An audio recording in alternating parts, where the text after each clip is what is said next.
students, welcome back to the revision session. So today we will revise our 12th and 13th chapter.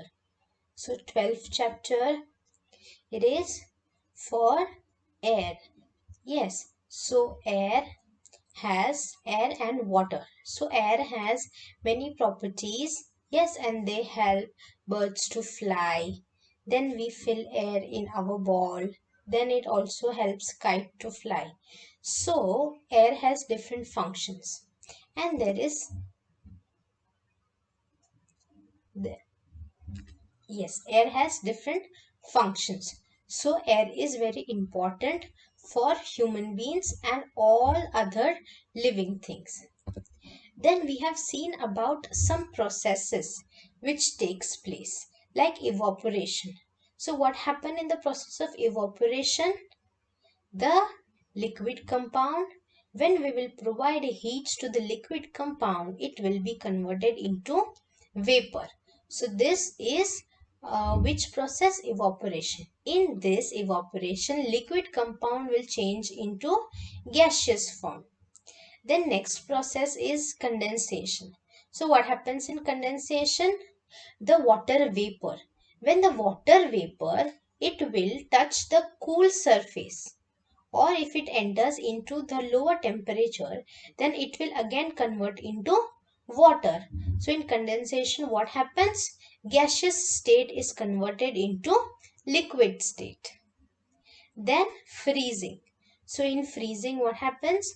When we keep water into low temperature, that is when we keep liquid in low temperature or we provide cooling, then it will again convert into solid compound.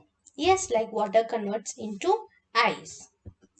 Then our next process is melting. So in melting, solid converts into liquid on heating. So whenever solid compound is provided heat, it will convert into liquid compound. It is known as melting. Then we have seen about the process of water cycle. Yes, it is one of the important process which continuously takes place in our environment. So in that what happens? Water is there in the water bodies like rivers, pond, sea, lake, etc. So this water is been evaporated. Why it has been evaporated? Because of the heat of sun. And when this evaporated water will go on the upper level, it will be getting lower temperature over there. So again the water vapor will convert into small water droplets, and these small water droplets will collect and form into clouds. When these clouds will be filled up and there will be no space for other drops to enter, then it will fall down as rain, and again it will fill up our water bodies, and like this the process will continue for a long period of time. Then our last chapter is our planet. So it is the 13th chapter, and here we are going to learn about the solar system. So the solar system consists of various heavenly bodies. So the main part is the sun. The sun is present in the center of the solar system. And then we have our different planets. Like first planet is Mercury. Then we have Venus. It is known as the hot planet. And Mercury is our smallest planet.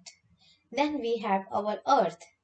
So Earth is the only planet which has life on it. Then Mars. Mars is known as the red planet. Then the largest planet in the solar system is our Jupiter. Then after Jupiter comes the Saturn. So Saturn consists of ring around it. Then we have our Uranus and Neptune. So all these planets will move in a fixed path. The fixed path is known as the orbit. Then we have seen about the different phases of moon, that according to the movement of the earth and the moon, the moon will change its shape. Then we have seen about stars. that stars form different patterns, and these patterns are known as constellations. Okay, children, so here we have completed our revision. Bye bye.